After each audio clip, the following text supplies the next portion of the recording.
nas nossas vidas, pela provisão, tanto financeira, quanto a provisão espiritual, né? Através do seu ensinamento, através da sua palavra, através do seu Espírito Santo, que nos dá a vida, nos leva ao arrependimento, nos faz filhos de Deus, né?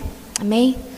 Senhor Deus e Pai, em nome de Jesus, nesse momento nós queremos te agradecer, consagrar todas essas ofertas, tudo que foi depositado no altar do Senhor. Queremos nos consagrar ao Senhor Jesus nesse momento, Espírito Santo de Deus.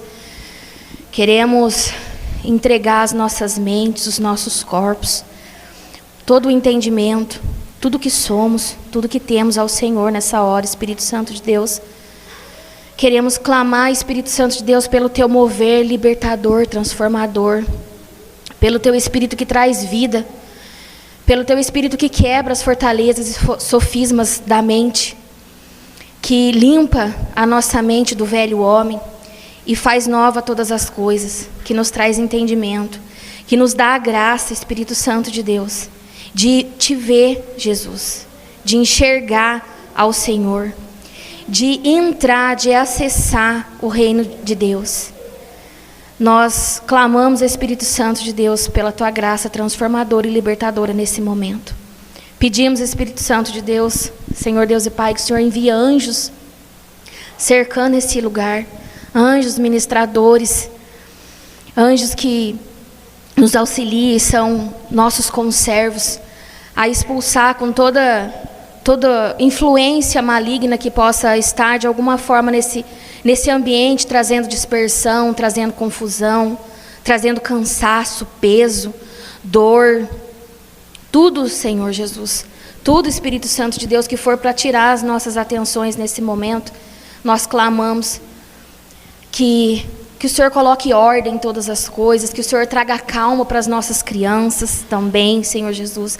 Que nesse momento, Pai, enquanto elas brincam ali atrás, que o Senhor edifique elas também. Eu creio nisso, creio que enquanto elas estão ali brincando, elas estão ali sendo ministradas, como diz na tua palavra, a tua palavra nunca é vazia. E sempre no momento certo ela é eficaz. E eu creio que as nossas crianças também estão sendo ministradas pelo teu Espírito Santo, Pai. Em nome de Jesus, sela esse ambiente, esse lugar, Senhor, com teu sangue. Nos cubra com teu sangue nessa hora. Nos proteja, Deus, de qualquer tipo de ataque. Em nome de Jesus. Tudo que nós estamos fazendo aqui agora, Espírito Santo de Deus, Senhor, meu Pai, é para a honra e glória do teu nome, Senhor. Quebra, Senhor, em nome de Jesus, com toda a incredulidade do nosso coração. Em nome de Jesus. Amém, irmãos? Amém? Abram comigo, por favor, em Gênesis. Gênesis 4. Bem no comecinho, no início da Bíblia.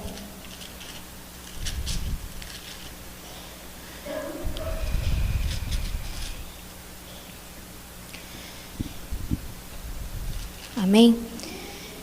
Irmãos, meditando um pouquinho nessa palavra e meditando em todo o contexto, né, das nossas vidas, a gente vai perceber que dificilmente há alguns, mas dificilmente a gente vai encontrar alguém que diga que não queira ter relacionamento com Deus, que não queira Deus na sua vida, que não queira de alguma forma receber os benefícios de Deus e até mesmo adorá-lo.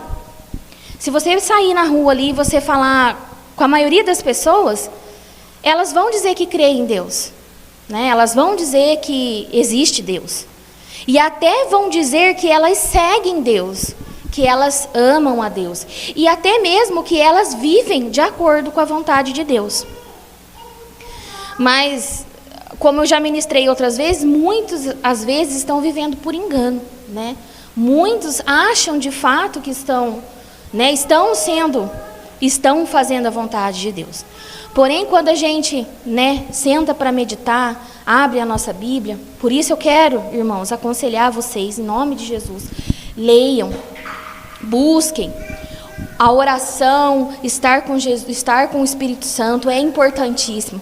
A leitura também é importante, né? Leiam a Bíblia, busquem entender tudo o que está escrito. Às vezes as pessoas têm muita mania de tirar um versículo, vou abrir, o que Deus quer falar para mim hoje, aleatório. Você pode até fazer isso, mas eu aconselho você a abrir a Bíblia como um livro de história mesmo. A Bíblia, ela é riquíssima. E ela, todos os fatos que aconteceram aqui, é relatado também, provando, né, a veracidade da Bíblia, o quanto ela é precisa. Tudo que está escrito aqui também tem e comprovado em outros textos históricos, né, que mostra, então, que tem histórias e histórias, e conta, tudo tem um contexto, tem um entendimento, sabe? É muito importante para nós cristãos praticarmos a leitura da Bíblia, porque a gente não vai ser enganado. Como eu estou falando aqui, né? Muitas pessoas, de alguma forma, não negam a Deus, querem ter relacionamento com Deus, dizem até que tem.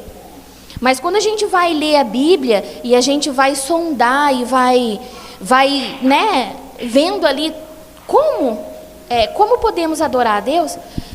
O Lúcio, está dando um ecozinho aqui, se puder só ver para mim, por favor. Tá um pouquinho, atrapalha um pouquinho. Quando a gente vai ver lá no fundo mesmo, a gente percebe que está desalinhado com a palavra de Deus. Está desalinhado com o que é estar com Deus, com o que é ter relacionamento com Deus, com o que é de fato estar... Aí, joia. Com o que é de fato estar fazendo a vontade de Deus. Como eu estava falando, muitos dizem que têm relacionamento com Deus. E estão com Deus. Mas muitos que eu já cheguei a conversar, quando a gente fala para vir para a igreja, quando a gente fala para estar junto conosco, muitas das vezes estão magoados e feridos. Eles querem ter relacionamento com Deus, mas não querem ter relacionamento com o irmão. E isso é um erro. Eu queria trazer aqui para vocês uma reflexão um pouquinho, para a gente meditar lá nos primeiros irmãos, né, biblicamente, que conta a história, Abel e Caim. Vamos ler lá comigo? Abel e Caim, a partir do verso 1. Coabitou o homem com Eva, sua mulher. Esta concebeu e deu à luz a Caim. Então disse: adquiri um varão com o auxílio do Senhor. Depois deu à luz a Abel, seu irmão. Abel foi pastor de ovelhas e Caim, lavrador. Aconteceu que no fim de uns tempos trouxe Caim do fruto da terra uma oferta ao Senhor. Abel, por sua vez, trouxe das primícias do seu rebanho e da gordura deste. Agradou-se o Senhor de Abel e de sua oferta, ao passo que de Caim e de sua oferta não se agradou. Irou-se, pois, sobremaneira Caim, e descaiu-lhe o semblante. Então lhe disse o Senhor: por que andas irado, e por que descaiu o teu semblante? Se procederes bem, não é certo que serás aceito? Se todavia procederes mal, eis que o pecado jaz à porta. O seu desejo será contra ti, mas a ti cumpre dominá-lo. Disse Caim a Abel, seu irmão: vamos ao campo. Vamos deixar isso daqui para depois. Vamos primeiro falar sobre essa primeira parte aqui. Depois a gente lê o 8 e o 9. A gente percebe aqui então, irmãos, que de fato esse casal, né, de irmãos, esses dois irmãos, eles são filhos de Adão e Eva. Na última ministração que eu ministrei, eu falei um pouco sobre o ambiente, né, sobre estar no ambiente, estar no jardim, que nada mais é do que a presença de Deus. E a gente viu, né, que eles pecaram contra Deus, eles saíram da presença de Deus, eles saíram desse lugar, né, de proteção, provisão de Deus. Eles, aqui nessa parte da história, eles já estavam caídos, o pecado já havia contaminado, eles já estavam contaminados pelo pecado. Era uma família, porém uma família, como eu posso dizer, distorcida, uma família que não estava no seu estado original, como Deus criou, havia sido contaminado pelo pecado. E a gente já começa a perceber os problemas que é quando se está fora do ambiente de Deus. A gente percebe aqui, e embora, né, eles estivessem fora desse ambiente de Deus, fora da vontade de Deus, mesmo assim eles tinham um desejo de adorar a Deus. Até mesmo porque, quem que falou de Deus para os filhos? Senão eles, Adão e Eva, né? Então, mesmo eles não estando de uma forma agradável, como era a vontade de Deus, mesmo assim eles buscavam, de alguma forma, ter relacionamento com Deus. E passaram esse ensinamento para os seus filhos. E eles, por sua vez, quiseram oferecer algo a Deus. Quiseram, né, ter ali algum tipo de contato com Deus. No entanto, que fala que eles recolheram, né? Abel fala aqui que Abel, primeiro que Caim, né, no fim de uns tempos, ele foi e ofereceu frutos da terra a Deus. E depois Abel, por sua vez, ele pegou das primícias do seu rebanho, da gordura, e foi oferecer a Deus. E aqui fala, né, nessa passagem, que Deus aceitou, se agradou da oferta de Abel. Primeiro fala que ele se agradou de Abel, e em seguida da sua oferta. Aquilo que Abel era, agradou a Deus. E, consequentemente, aquilo que ele foi oferecer a Deus, foi recebido por Deus. No passo que Caim, fala que Deus não se agradou de Caim, e nem de sua oferta. Então, às vezes quando a gente lê essa passagem, a gente acha que o erro está na oferta.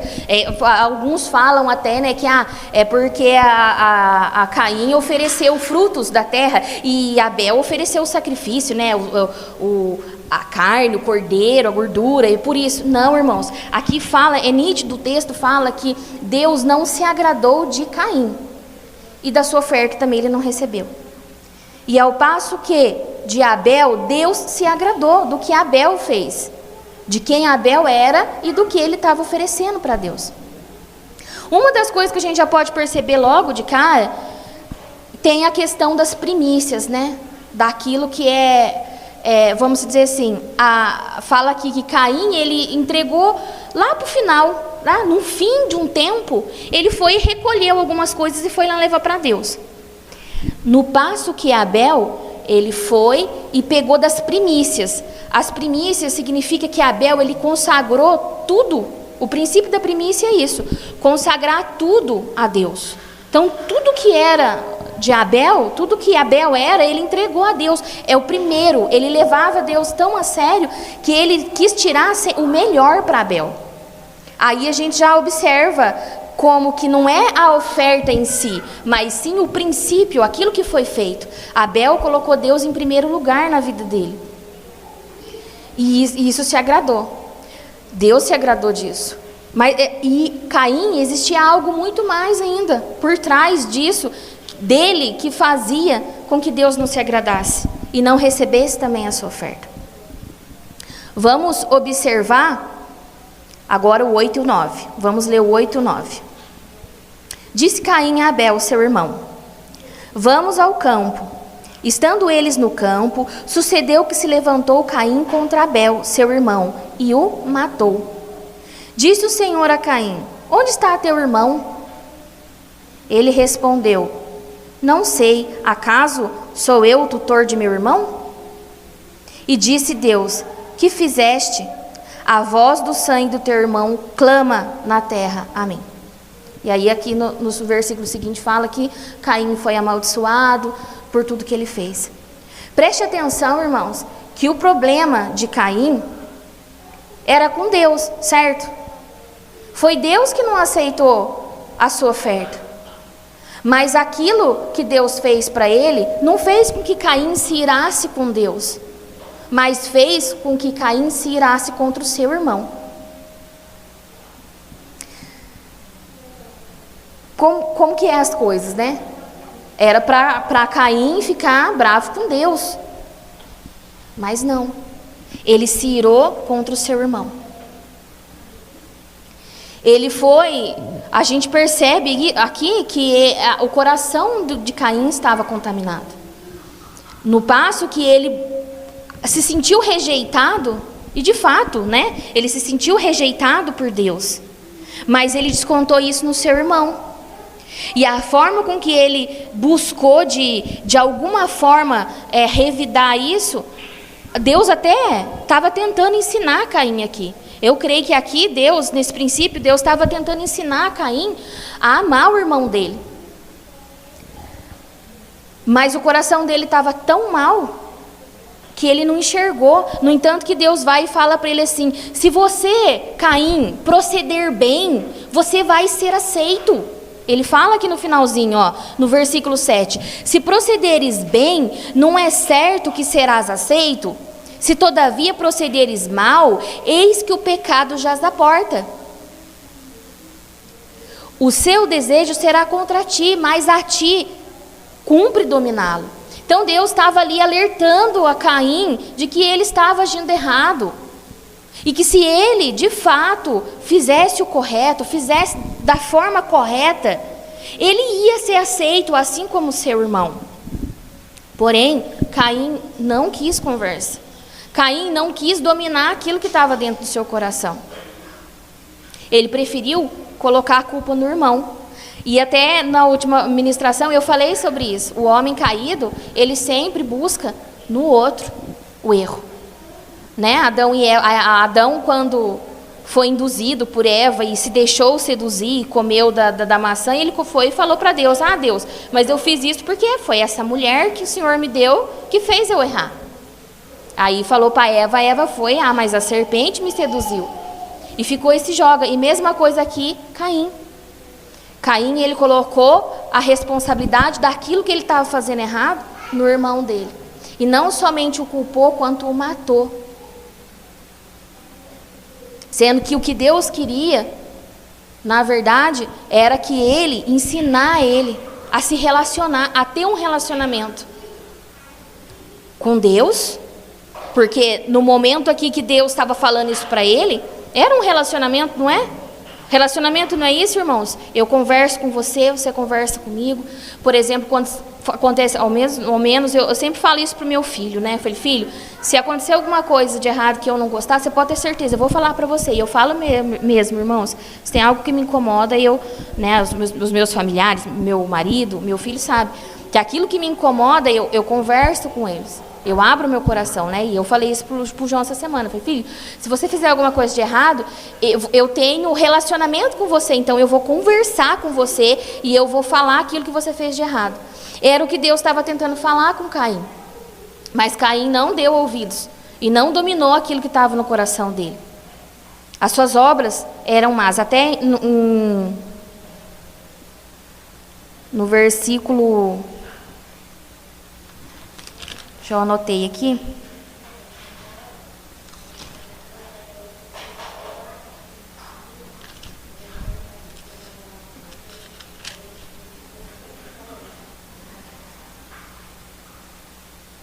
Irmãos, eu achei que eu tinha anotado, mas eu acho que eu não anotei. Mas lá se eu não me engano, em 1 Pedro fala que Caim, Deus não aceitou a sua oferta. Ah, tá, é em 1 João. Primeiro vamos abrir em Mateus 5:23. Está falando sobre a questão de oferecer algo a Deus e ter algo contra seu irmão. Deus, na verdade, não se agradou de Abel, da oferta de Caim, porque Caim, ele estava se relacionando errado com seu irmão, né? Dentro do coração dele, ele já tinha matado seu irmão. Em Mateus 5:23, fala assim, ó: se, pois, ao trazeres ao altar a tua oferta, ali te lembrares de que teu irmão tem alguma coisa contra ti, deixa perante o altar a tua oferta. Vai primeiro reconciliar-te com teu irmão, e então, voltando, faze a tua oferta. Aqui fica nítido, irmãos, e fica claro o porquê que Deus não aceitou, não se agradou de Caim e nem de sua oferta. É porque dentro do coração de Caim, com certeza devia haver um pouco de competição, já devia haver dentro do coração dele, com certeza, porque é isso que o maligno quer. É isso que Satanás implanta no coração das pessoas. A quebra do relacionamento. A vida com Deus, ela é feita de relacionamento. Relacionamento com Deus, de Deus, né, de nós com Deus, como o pastor Lúcio mesmo ministrou na última palavra dele. De nós com Deus, de nós para com o irmão. É impossível dizer que nós temos relacionamento com Deus se nós não nos relacionarmos bem uns com os outros. Por isso que aqui Caim não foi aceito, porque a forma de relacionamento dele de família já estava contaminada pelo maligno, e de fato estava. Aqui a gente vê na genealogia deles que já era o homem caído, o homem que carecia do perdão de Deus, da reconciliação com Deus, do arrependimento de seus pecados. Já era de fato isso, e era exatamente isso que o maligno também implantou no coração deles. Uma maneira distorcida e errada de se relacionar com o próximo, com o seu irmão. E Caim era a prova viva disso. Aqui também a gente vê, nesse capítulo, que foi o primeiro homicídio, né? Primeira vez que se relata na Bíblia de alguém matar o outro.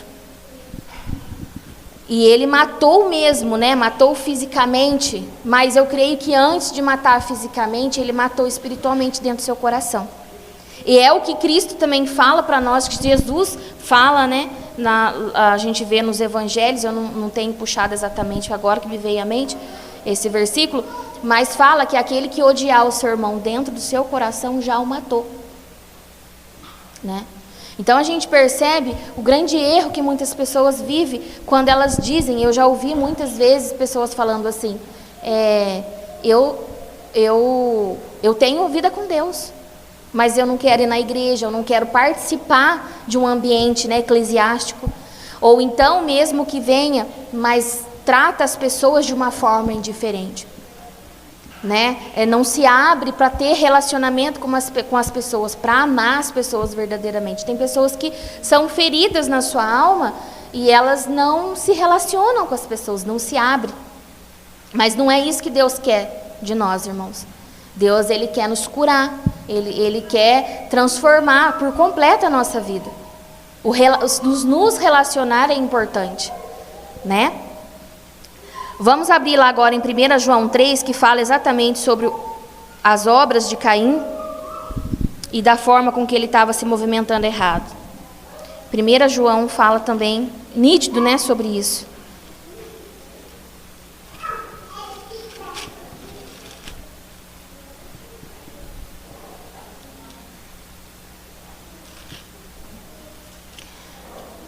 Primeira João 3.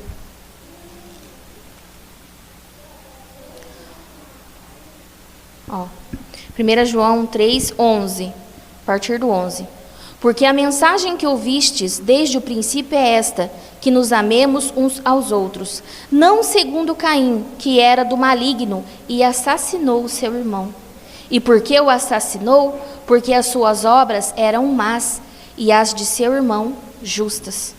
Então, olha só, Deus não aceitou a oferta de Caim porque o seu coração estava mal, estava contaminado pelo maligno. A sua forma de enxergar, de perceber o outro, né, estava contaminada. A gente percebe a inveja, a indignação que ele teve, e ele matou o seu irmão no seu coração. Aqui a gente fala de uma família que estava longe, né, uma família que foi separada de Deus por erro deles mesmos, né? Eles saíram desse ambiente e foi contaminado. Acarretou-se, né? A gente da outra vez eu li lá que Adão se escondeu, né? A gente vê lá no início, em Gênesis 3, que fala que o homem caído, ele se esconde de Deus, ele se escondia de Deus. Quando o homem caiu, infiltrou-se dentro dele o medo, o espírito de rejeição, de orfandade veio sobre o homem. Porque aquilo que era puro no relacionamento dele e Deus foi quebrado no momento que foi infiltrado, né, o maligno ali, Satanás. E é isso que Ele faz com todos nós. Deus sempre quer ter relacionamento conosco. E quer que nós nos relacionemos uns com os outros. A palavra de Deus diz, lá em 1 João, fala que nós somos filhos de Deus. Se Deus é meu Pai, consequentemente, aquele que crê em Deus também é meu irmão. Faz parte da família de Deus. Então não tem como, irmãos, eu viver uma vida, dizer que eu tenho uma vida com Deus, se eu não amar. Perceba que se eu não exerço amor para com meu irmão, a minha visão de Deus está distorcida. Concorda comigo?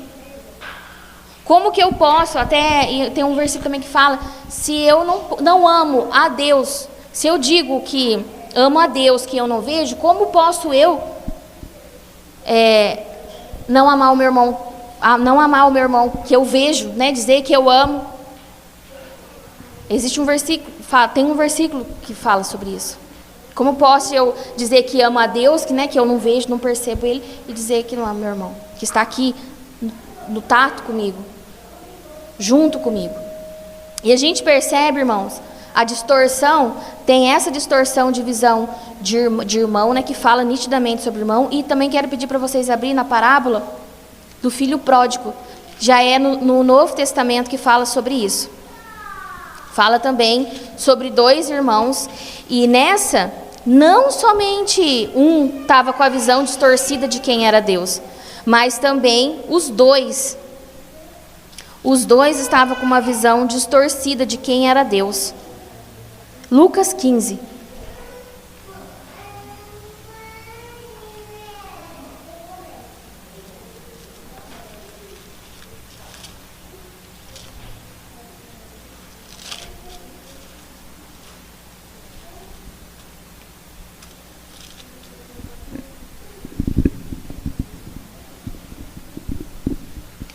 Quando, de fato, irmãos, nós não temos uma visão clara de quem é Deus, automaticamente também nós não temos uma visão de quem nós somos, e automaticamente nós não temos visão de quem é o outro, né?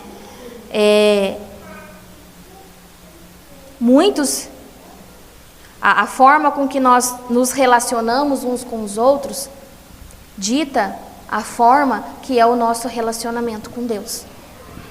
O nosso relacionamento com Deus deve ser buscando saber qual é a vontade dEle para as nossas vidas, buscando agradá-lo e amá-lo, buscando saber o que Ele espera de nós, o que Ele tem sobre as nossas vidas, o que Ele quer que nós façamos. Relacionamento é isso. É amar, agradar. Eu como esposa, como mãe, eu procuro saber a vontade do meu marido, eu procuro saber a vontade do meu filho. E em contrapartida, eu busco fazer aquilo, lógico, seguindo os princípios, aquilo que é agradável a eles. A mesma coisa é com Deus. Mas se eu tenho uma visão distorcida de quem Deus é, eu não vou conseguir fazer isso. E automaticamente eu vou refletir isso para todos.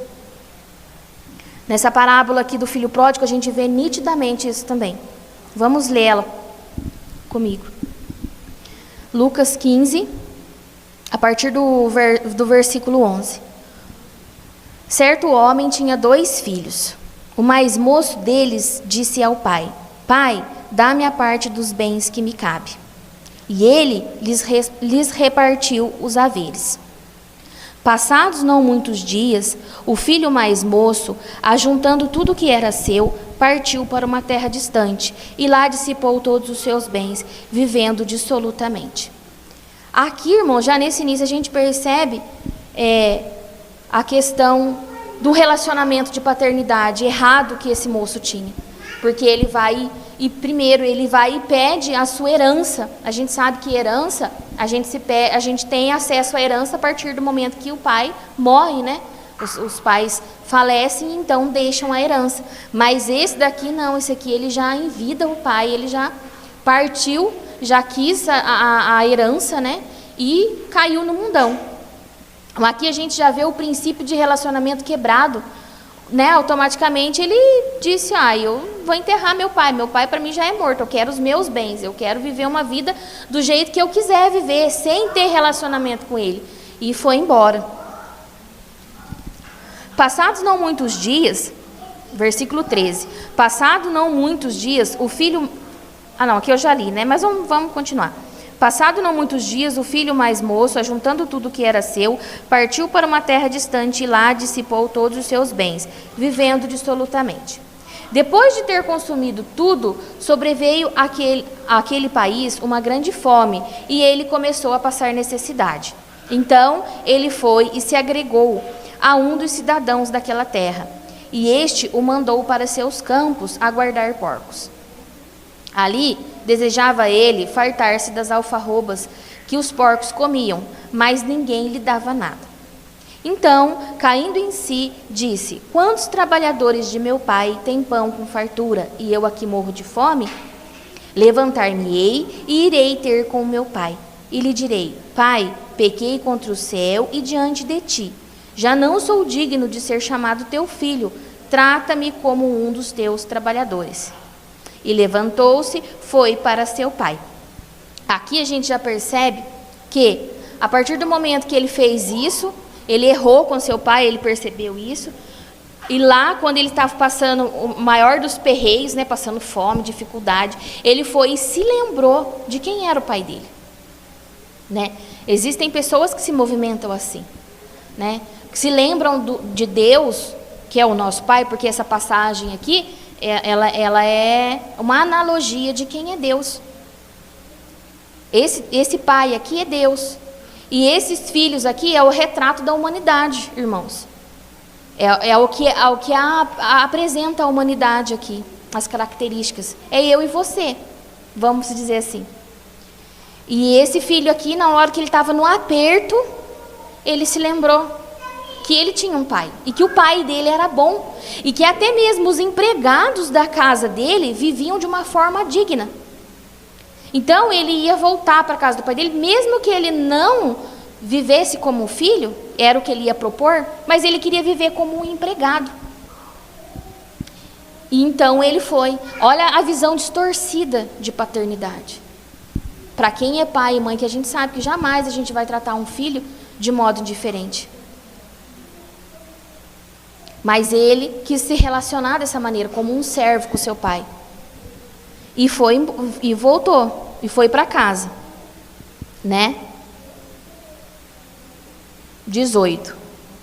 Levantar-me-ei e irei ter com meu pai, e lhe direi: Pai, pequei contra o céu e diante de ti. Já não sou digno de ser chamado seu filho. Trata-me como um de seus trabalhadores. E levantando-se, foi para seu pai.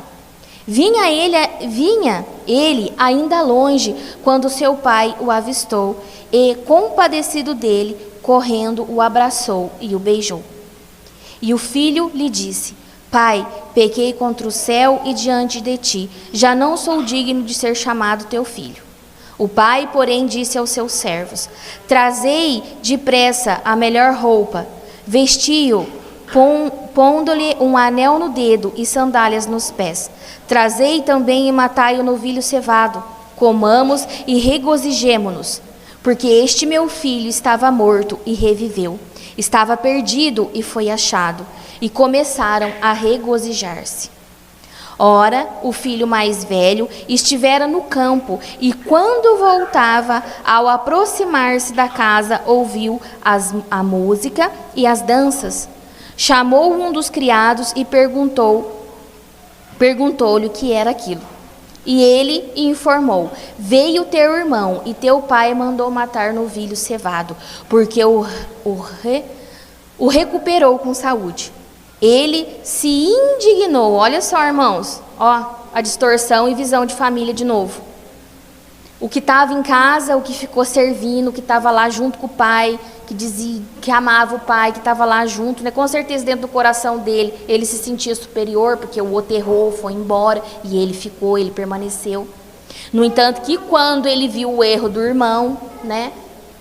E o irmão voltou para casa, ele se indignou. Ele se indignou e não queria entrar Saindo, porém, o pai procurava conciliá-lo. Mas ele respondeu a seu pai: há tantos anos te sirvo, sem jamais transgredir uma ordem tua. E nunca me deste um cabrito, sequer para alegrar-me com os meus amigos. Vindo, porém, esse teu filho, né? Tipo assim, esse teu aí, filho, não tem parte comigo, não é meu irmão, né? Que desperdiçou os seus bens com meretrizes, tu mandaste matar para ele o novilho cevado. Então lhe respondeu o pai: meu filho, tu sempre estás comigo, tudo o que é meu é teu. Entretanto, era preciso que nos regozijássemos e nos alegrássemos, porque esse teu irmão estava morto e reviveu, estava perdido e foi achado. Então, irmãos, a gente percebe nitidamente que a visão desse outro irmão também de família estava distorcida. Ele, embora estivesse ali todo o tempo com o pai, né, dizendo que estava na presença do pai, quando ele se deparou com o seu irmão, que foi lá, fez o que quis, né, vendeu os bens, feriu o coração do pai, com certeza, porque um pai ficaria triste com uma situação dessa. Mas quando veio o irmão, ele se irou contra o irmão, novamente. Embora a atitude fosse do pai, que o aceitou, aqui o contrário, né? Deus aceitou ele. E ele achou ruim, mas a raiva foi para o seu irmão também. O senso de justiça dele foi tão grande que ele não queria aceitar. O sentimento que ele tinha também de superioridade, de achar-se que era melhor, talvez, e se deparou com o erro do outro, com o pecado do outro. Irmãos, e isso é muito comum no nosso meio mesmo. Quantos de nós somos assim às vezes? Né? Às vezes a gente vê as pessoas, se depara com a falha do outro, e muitas vezes a gente fala. Já vi muitas pessoas falando assim: mas como é que pode essa pessoa estar na igreja fazendo tudo isso? Sabe o que Deus, o pai que foi ferido, fez? O pai que foi ferido, esse pai que foi ferido é Deus, Jesus. O que ele fez? Ele chamou aquele que errou, aquele que pecou, aquele que agiu como se o pai não existisse. Quando viu que o filho estava querendo vir, embora fosse por necessidade, embora fosse por interesse a princípio, o pai correu e o abraçou. É isso que Deus faz com a gente, irmãos. Embora muitas vezes a gente vai errar, a palavra de Deus nos alerta sobre isso. Mas como a gente já vem ministrando e falando, aquele que se fez filho de Deus, recebe o Espírito Santo de Deus, nos leva ao aperfeiçoamento, nos leva ao arrependimento. Eu creio que o amor que o pai depositou na vida desse filho, que errou e se arrependeu e voltou, foi transformador na vida dele e trouxe o arrependimento verdadeiro. E quando esse filho chegou, esse filho que errou, esse filho que pecou, era o que Deus estava falando para Caim. Caim, se você proceder bem, você vai ser aceito. Se você tirar a maldade do seu coração, deixar com que eu te ensine, você vai ser aceito. Mas Caim não ouviu a Deus e errou. E esse outro irmão que estava na casa, dentro da casa de Deus, dentro da casa do pai, né, íntimo, achando que era íntimo, também estava da mesma forma. Mas aquele que errou e que se arrependeu e voltou, ele recebeu o quê? Vestes novas. Isso é o que Deus faz com a gente, irmãos. Isso é o que Deus fez conosco. Ele nos despiu, Ele nos despe do velho homem, do antigo homem, do homem corruptível, do homem pecaminoso. E nos dá vestes novas, vestes limpas, através do Espírito Santo, através da renovação da nossa mente. Ele nos lava com o lavar regenerador da palavra. A palavra de Deus, ela é para limpar a nossa mente. A gente vem aqui e fica falando, repetindo várias coisas para vocês, mas espiritualmente isso é um lavar regenerador. Isso é algo espiritual. Eu não estou tentando convencer ninguém. Quem vai trazer o convencimento aqui, irmãos, é o Espírito Santo. Mas há um poder sobrenatural sobre a palavra de Deus, sobre a Bíblia, sobre o entendimento e os princípios ministrados aqui. É isso que Deus faz conosco. Ele colocou uma aliança, esse pai, ao receber esse filho que errou, ele colocou uma aliança no dedo dele. Isso aí é símbolo de compromisso. Renovação de aliança. Cristo, Deus, Ele renova a aliança dele conosco, através do sangue de Cristo. Não é sobre o nosso poder, não é sobre nós, é sobre o sangue de Cristo, precioso, sem defeito e sem mácula. Todas as vezes que nós erramos, irmãos, nós nos apropriamos do sangue de Cristo que nos lava, nos limpa, nos purifica. Deus nos perdoa todas as vezes, não é porque nós somos bons, não é porque nós nunca erramos mais, nós nunca pecaremos mais, não. É pelo sangue de Cristo, espiritualmente está sobre as nossas vidas, porque nós cremos nele. Mas muitas das vezes, irmãos, quando nós não temos essa visão de quem é Deus, como eu estou falando, de tudo que Deus fez por nós através do seu perdão, através do seu amor que enviou Jesus Cristo, né, como propiciação, morreu na cruz,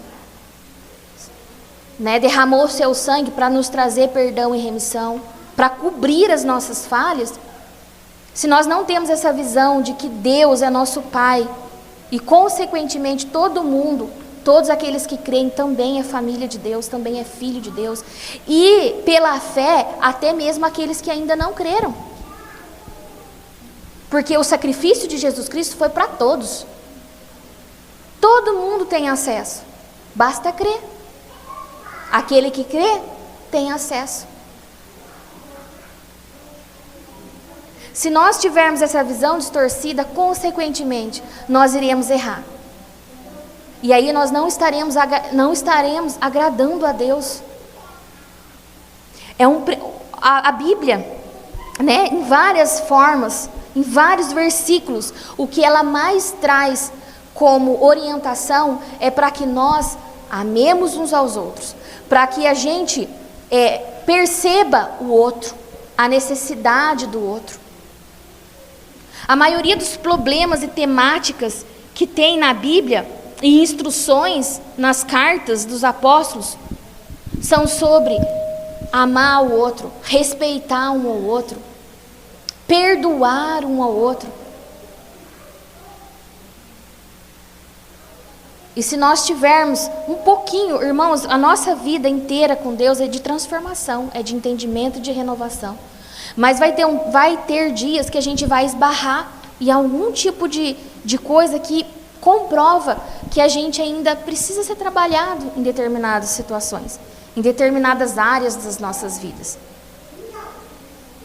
E quando nós, de alguma forma, temos o nosso relacionamento cortado com o irmão, pode ter certeza, está ali uma barreirinha, está ali uma fortaleza na mente que precisa ser destruída, está ali uma raiz de orgulho. A humanidade, nós, se não nos depararmos, se não tivermos consciência do grande amor e da grande misericórdia que Deus tem sobre nós, todos os dias, porque todos os dias, irmãos, nós somos desagradáveis a Deus. Nós fazemos coisas que desagradam a Deus. Embora nós cremos em Jesus Cristo, embora a gente tente agradá-lo, mas vai ter dia que a gente vai falhar. Vai ter dia que a gente vai errar.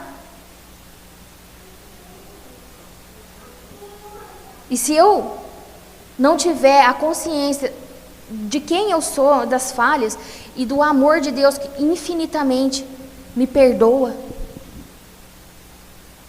eu vou ser um soberbo. E é o que acontece com muitas pessoas. Ela não se enxerga. Não enxerga aquilo que ocorreu com ela. A graça e a misericórdia bondosa de Deus, aquilo que é impossível a mim fazer. E se eu não tenho esse entendimento de quem eu sou também, consequentemente, toda vez que alguém falhar do meu lado, eu vou querer me afastar. Toda vez que alguém pecar contra mim, eu vou querer me afastar dessa pessoa. Eu vou querer cortar o relacionamento.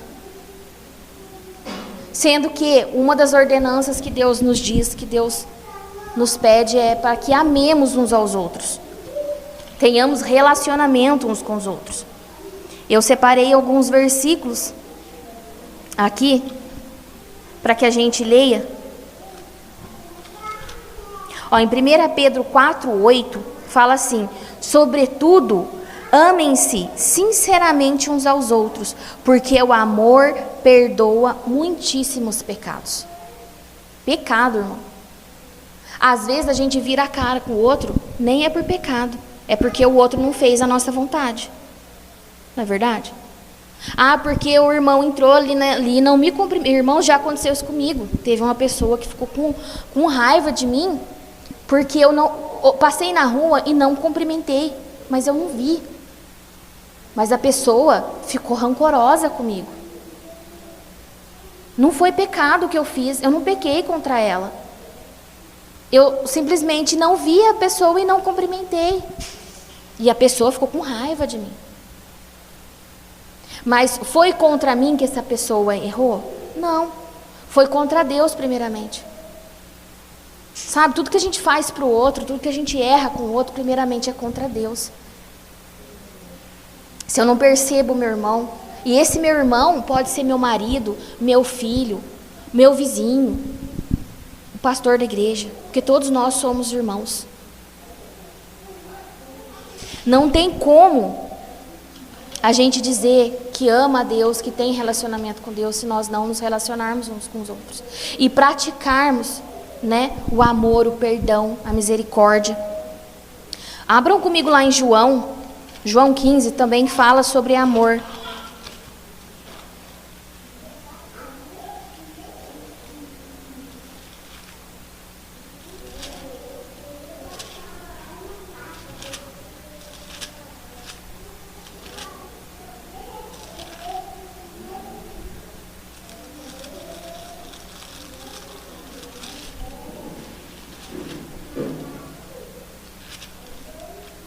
João 15, eu vou ler o contexto inteiro para que vocês para que haja um melhor entendimento. A partir do versículo 1. Eu sou a videira verdadeira e meu pai é o agricultor. Todo ramo que, estando em mim, não der fruto, ele é cortado, e todo o que dá fruto limpa, para que produza mais fruto ainda. Vós já estáis limpos pela palavra que vos tenho falado. Permanecei em mim e eu permanecerei em vós. Como não pode o ramo produzir fruto de si mesmo, se não permanecer na videira, assim nem vós o podeis dar, se não permanecerdes em mim. Prestem atenção, aqui está falando de um fruto, não é os frutos, é um fruto. Isso é importante. Eu sou a videira, vós os ramos. Quem permanece em mim e eu nele, esse dá muito fruto, porque sem mim nada podeis fazer. Se alguém não permanecer em mim, será lançado fora, à semelhança do ramo, e secará, e o apanham, lançam no fogo e o queimam. Se permanecerdes em mim, e as minhas palavras permanecerem em vós, pedireis o que quiserdes, e vos será feito. Nisto é glorificado meu Pai, em que deis muito fruto, e assim vos torneis meus discípulos. Como o Pai me amou, também eu vos amei. Permanecei no meu amor. Se guardardes os meus mandamentos, permanecerei no meu amor, assim como também eu tenho guardado os mandamentos de meu Pai, e no seu amor permaneço. Tenho-vos dito estas coisas, para que o meu gozo esteja em vós, e o vosso gozo seja completo. O meu mandamento é este, que vos ameis uns aos outros, assim como eu vos amei. O mandamento que Deus tem sobre as nossas vidas é que nós amemos uns aos outros, como Ele nos amou. E como Ele nos amou? Se entregando, irmãos. A vida num relacionamento é feito de entrega, é feito de renúncia, de todos os tipos de relacionamento. Aqui de irmão para irmão, de família. Algo mais profundo e íntimo é quando a gente fala de família. E o que o maligno mais quer, o que Satanás quer, é destruir a relação. Eu já falei, até comecei a falar um pouquinho, falei, isso aqui é assunto para outro dia, porque é extenso. O que Satanás mais tem operado na vida das pessoas é querendo isolar as pessoas. Querer manter as pessoas sozinhas, sem ter relacionamentos. Nós, seres humanos, nós precisamos nos relacionar. Lá no início, na criação, Deus criou todos os seres. Mas quando Ele foi criar o homem, Deus foi e falou assim, não é bom que o homem esteja só. E Ele foi e criou Eva. Não é bom que o homem esteja só, não está falando de casamento. Tem muitas pessoas que acham, né, não é bom que o homem esteja sozinho, tipo assim, o homem tem que casar. Então aquele que não casou não é de Deus. Não, irmãos. A questão do homem estar sozinho é o quê? É estar sem um semelhante, compatível a quem ele é. Nós precisamos nos relacionar uns com os outros. Nós precisamos. Quem que não precisa de ter um carinho, um abraço, receber uma ligação, ter um amor, ter uma afetividade? Nós precisamos disso. Deus nos criou assim. E o que o maligno quer é o quê? Que nós cortemos a relação uns com os outros. Que nós estejamos afastados uns com os outros. Que nós tenhamos raiva, ódio uns dos outros. E nós precisamos combater isso. Combater isso, porque isso é um mal muito grande. Eu vejo muitas pessoas, muitos cristãos, fervorosos, amam a Deus, mas quando é para se relacionar com as pessoas, fere, machuca. Lá em Tiago fala das palavras. Em Tiago fala das palavras, palavras que agride, que fere. É perceber o outro, sabe, irmãos? É olhar as necessidades que o outro tem. Dentro do casamento, então, nem se fale. Até esses dias eu citei sobre um livro que fala da linguagem de amor. É perceber a necessidade do outro. Lógico que tem coisas que são de carências, coisas que precisam ser tratados. Ser tratado com Deus, aí é a nossa visão de Deus, mas existem coisas que nós podemos contribuir com o irmão. Que nós tenhamos o nosso coração aberto, irmãos, para isso, para o relacionamento com os irmãos. Se vocês puderem colocar um louvorzinho. Vamos nos colocar de pé, irmãos? Eu sei que dentro da nossa vida, né, como nós, cada um de nós somos um indivíduo. E dentro da nossa individualidade, cada um de nós temos uma história. Cada um de nós temos coisas que aconteceu na nossa vida, né, que de alguma forma construiu o nosso caráter, construiu a nossa alma. Né? A alma é aquilo que a gente sente, aquilo que a gente tem como sentimento e que transborda através das emoções e atitudes muitas vezes. E dentro da formação de um ser humano, acontece fatos mesmo que vai, deixando a gente meio assim, como com o pé atrás em determinadas situações, né? Os traumas, vamos dizer assim. Mas quando a gente vem para o reino de Deus, quando a gente de fato vê quem Deus é, nosso Pai, e entende que Ele é o Pai perfeito, entende que Ele é a pessoa de maior relacionamento perfeito que nós podemos ter. A palavra de Deus também fala, né, traz Jesus, em Hebreus fala isso, que Jesus é o nosso irmão. Tudo fala de família, ó, irmão, pai. Porque é o mais profundo do íntimo do ser humano, é ser família. Às vezes, irmãos, a nossa família humana, né, vamos dizer assim, vamos dizer, tem a família espiritual, que é todos da igreja, todos aqueles que creem em Jesus Cristo, são nossa família. Até os que a gente não conhece lá longe. Mas tem a nossa família humana, família do nosso convívio desde criança. E desde que o mundo é mundo, desde que há ser humano na terra, a gente percebe, há falhas. Há pessoas que nos ferem. Às vezes os pais, né, já falei isso, não é cristão ou não tem conhecimento e traz feridas. Tem muitas pessoas que são abandonadas, não tem pai. Ou tiveram pai, mas foi um pai omisso. Pai aqui, irmãos, eu estou falando das duas figuras, pai e mãe, tá? É a pessoa de paternidade nas nossas vidas. Seja quem for, aquela pessoa que tinha que te proteger, tinha que te dar amor. Às vezes não foi isso que ela fez. Às vezes foi isso que ela te feriu muitas vezes. Seja marido, às vezes aquela pessoa que você esperava de alguma forma, aquela pessoa que é para te proteger, para cuidar de você, talvez tenha te ferido. Mas aí quando você vem para Deus, quando você vai se relacionar com Deus, você tem esse relacionamento com medo. E esse relacionamento com medo não vai ser assim, medo de Deus. Vai ser medo de se entregar numa relação com o irmão, com as pessoas. Aquilo muitas vezes que você recebeu do seu pai na infância vai trazer como consequência o relacionamento distorcido no seu casamento.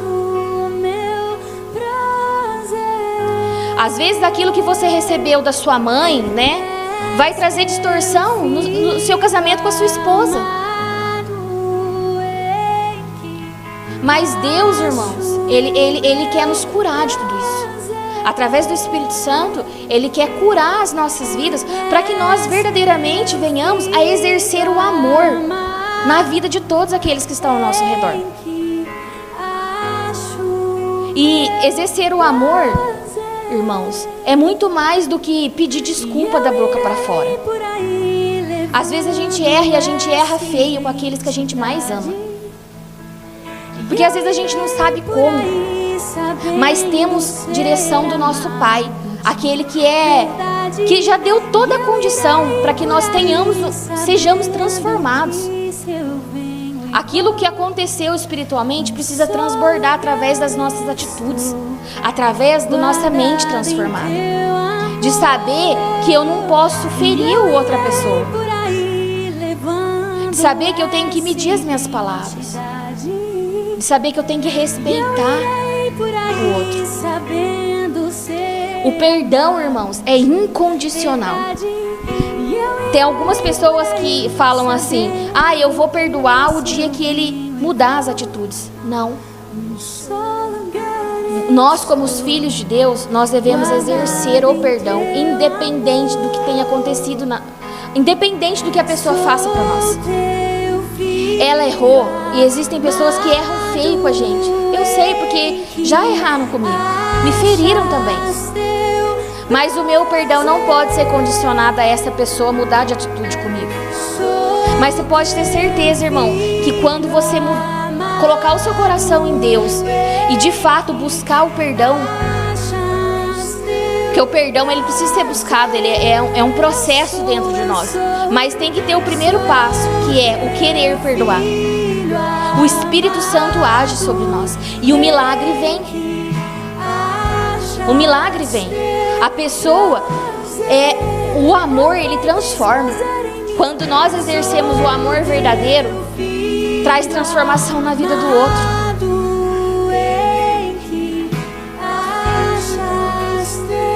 E hoje, irmãos, eu trouxe essa palavra. Eu não sei o que o Espírito Santo está ministrando no seu coração, mas eu gostaria que você abrisse e deixasse com que Ele mostrasse para você.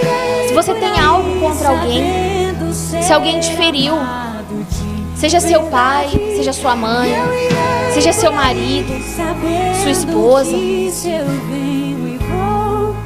que você tome o primeiro passo de pedir ao Espírito Santo para que Ele mostre as suas atitudes, como tem sido com as pessoas.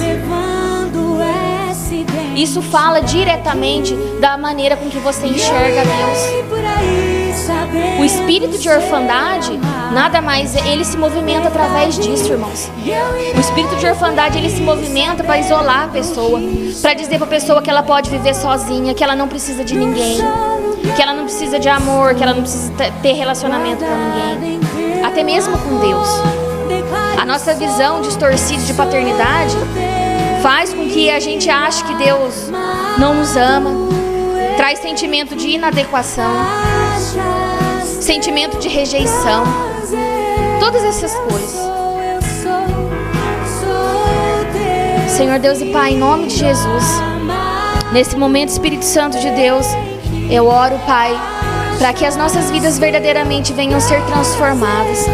Que o Senhor Deus haja profundamente no nosso coração, Pai, trazendo reconciliação, trazendo uma visão, Senhor, família, Pai.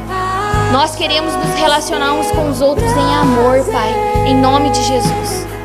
Te peço, Espírito Santo de Deus, que o Senhor opere no nosso coração e traga cura, Senhor, sobre as nossas dores, sobre as pessoas que nos feriram, Pai, e que de alguma forma ainda estão presas dentro do nosso coração, trazendo raiva, trazendo ódio, trazendo tristeza, trazendo sentimento de estar longe, quebrando a aliança do relacionamento, Senhor, em nome de Jesus.